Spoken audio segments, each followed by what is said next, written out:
Happily, housefully and finally it's an attitude pongal.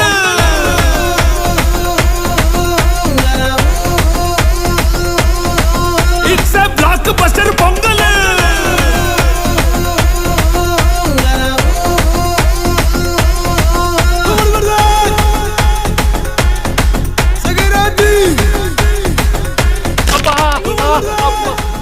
Me body ఉన్న condition కి డాన్సులు ఊపులు అవసరమా సార్? పదండి పదండి డ్రెస్ వేసుకోండి. Bye, happy Sankranti.